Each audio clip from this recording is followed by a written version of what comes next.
For an only child, it had been an eye-opening and ear-shattering experience. And I knew the next people I was going to meet were going to be equally as loud and interesting. In fact, I'd been told they were out of this world. Now, you might not believe it, but apparently Orenburg is a centre for alien activity. 1 in 4 people here say that they've seen a UFO, and some believe in it so much, they even write songs about it. These guys are My UFO, and they're self-confessed alien nuts and wannabe rock stars. They're recording their first album, and each of the songs has an extraterrestrial theme. This tune's all about how we're going to be abducted and enslaved in a few years' time. I was finding it hard to put a name to their style of music, so they did it for me. Hi, we are My UFO. And our style of music is intergalactic rock. It's a new one on me, but give me this rather than emo any day. And apparently, the songs are inspired by personal experience. I once saw a creature called a riptoid. It's a very ancient creature, representing a very ancient race. One encounter was enough for me to understand that they treat us like animals. Just as we breed cows and chickens, that's how they breed us.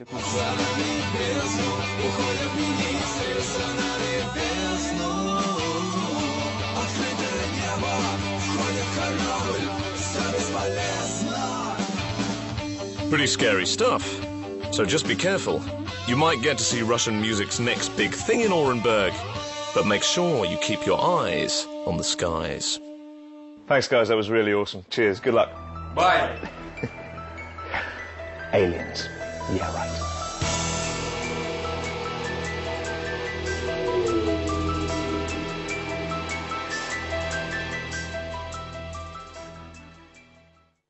Russia is that so much genocide. We were practicing democracy. There's the Taliban bad guys. The visit of the Afghan president to Washington highlights the enormous difficulties behind Barack Obama's so-called surge for this war-torn country.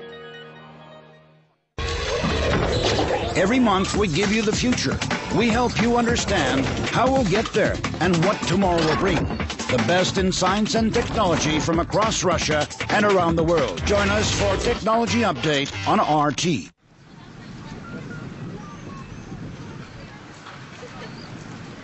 Orenburg may have a reputation for flying saucers, but there are plenty more grounded attractions here. And there are some that might genuinely surprise you. Now, when I was told about Orenburg's children's railway, I thought, well, maybe I'm going to a museum or even a model convention. But, as it turns out, it's a bit more of a professional operation than that. Attention passengers, the train is leaving. We wish you all a safe journey.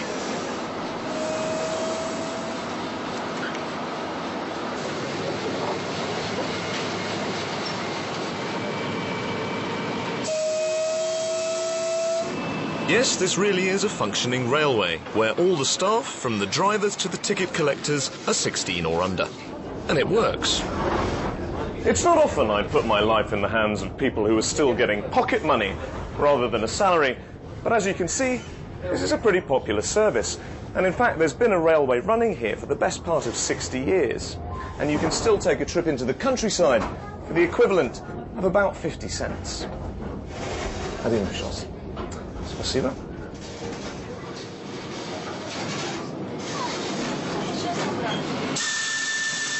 The train runs every afternoon, dropping passengers young and old off at campsites in the neighbouring woods. It's subsidised by the government, and all the children who participate get to work towards a professional qualification. And despite their age, they take their jobs very seriously. So this seems like a really serious responsibility for such young guys. I mean, effectively, you're running a real railway here. Working here is a great responsibility. I'm 13 years old, and I'm going to get more training on a real-life railway.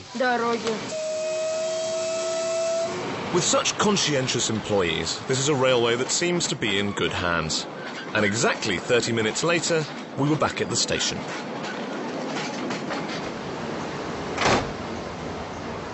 Well, that was comfortable, on time, and about as expensive as a packet of crisps. I think some British rail companies could learn quite a lot from these guys.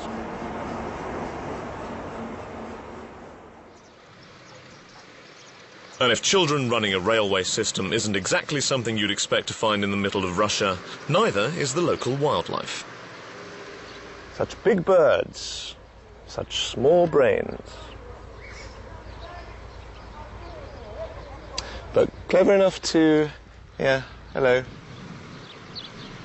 Meet Ozzy and friends, residents at Orenburg's slightly ironically named Lucky Bird Farm. It's the region's only ostrich farm, and it was opened 2 years ago. Здравствуйте, James. Good day. Victor. Nice to meet you. Wow. This beauty here is a female black African ostrich. Stay so still. People have been engaged in this business for 1,000 years. In Australia, Africa, and in Europe already 300 years. But here in Russia, it's still a very new development. But potentially a very profitable one. Each bird can yield over 100 kilograms of meat, along with feathers and extremely large eggs, assuming you can get them away from their irate parents. That's like lifting a brick. I think you could, you do about 20 breakfasts with that. You'd be a little bit wary of Mum here, who I'm not sure is too keen on me picking up her potential offspring. But I have to be a little bit careful. It's okay. Ostriches aren't generally aggressive outside of mating season, but I always feel that you're probably best off on the other side of a fence of something that can kick you to death. And it doesn't hurt to try and make friends.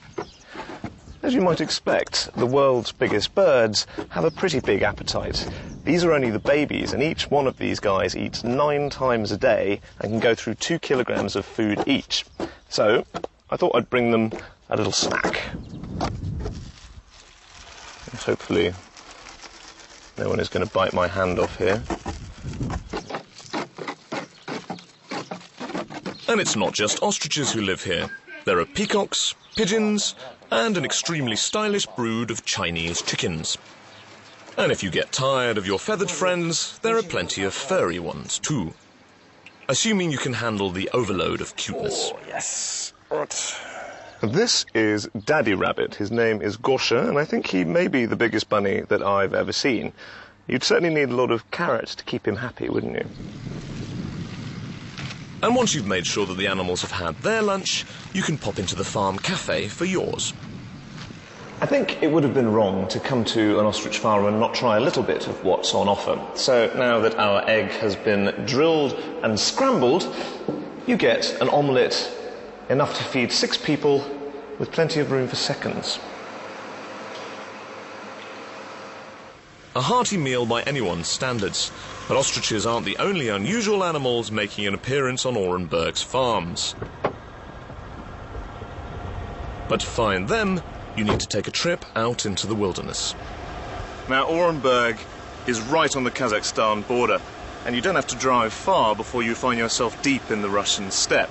It's not exactly a brilliant place for a car, but there are a few things here that really love those wide open spaces. Now, out here on the steppe, this is pretty much far from your run-of-the-mill farm, and the animals they have here are a lot bigger than average. Check these guys out. Surprise? Camels in the middle of Russia. This is a camel. I turn them out to grass in the morning. They eat grass all day, and they don't need special tend. But these are Bactrian 2-hump camels, and unlike their Arabic cousins, they're native to the Asian plains. They're kept for their strong hair and their milk, and spend their days grazing out here on the steppe and taking the occasional bath. According to their keepers, they're also very friendly, so I thought I'd try and tempt one with a little snack. Just wondering if I can persuade this guy to at least try a little bit of apple.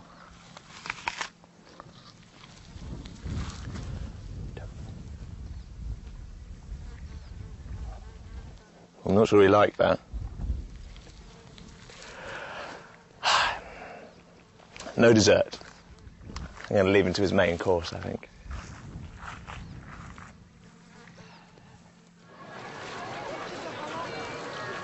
My time in Orenburg was almost up, but there was one last place I knew I had to visit. This is the town of Soliletsk, home to the region's biggest tourist attraction, but underneath... Salt has been mined here for almost 200 years. The entire town lies on a thick bed of it, and the tunnels go down 350 meters below the surface.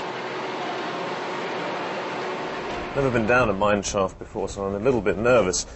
But this way, I get to see how they bring out 1,000 tons of salt from the earth here every single day.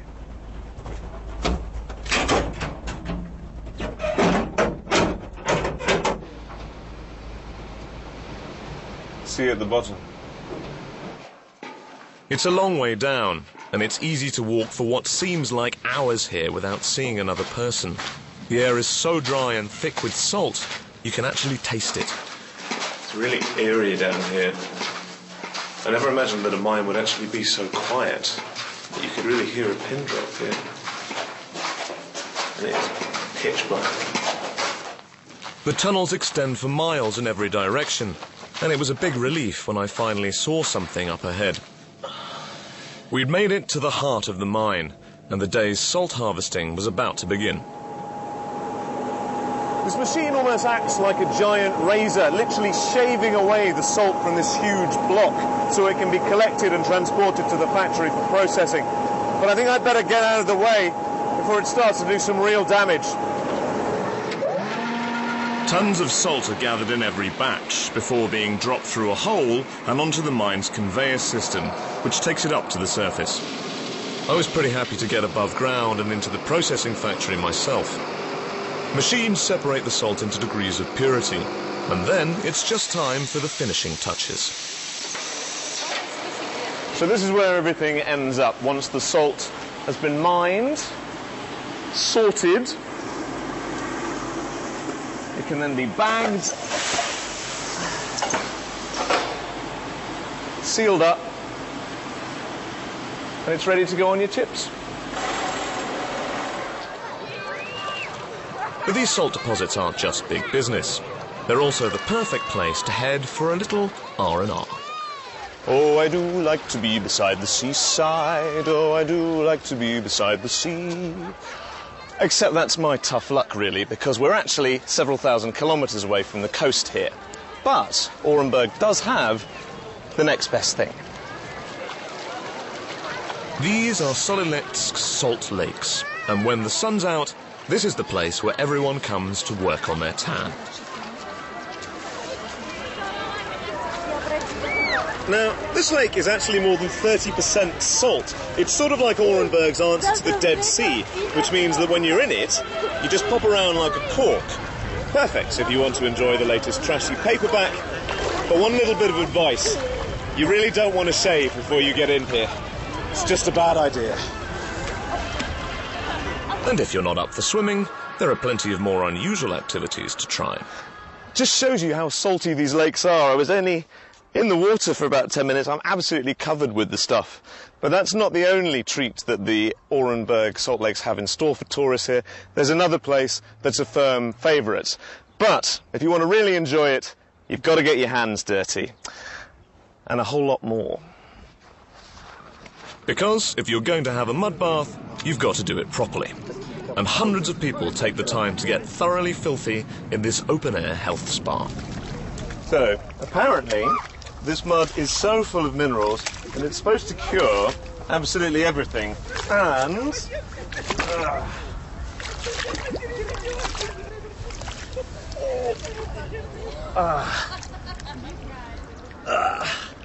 and this gives me a chance to pretend like I'm a hippopotamus. Whether you're feeling a little under the weather or just fancy a wallow, this will leave you feeling like a new man. Just make sure someone's told you exactly where the showers are before you go in. The creature from the Black Lagoon. wonder if anyone's going to want to give me a lift home tonight. Once I'd cleaned myself up, it was finally time to head back to Moscow.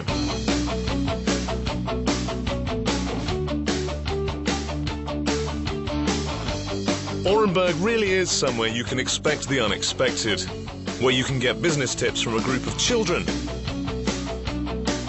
or just chill out and munch on an ostrich burger.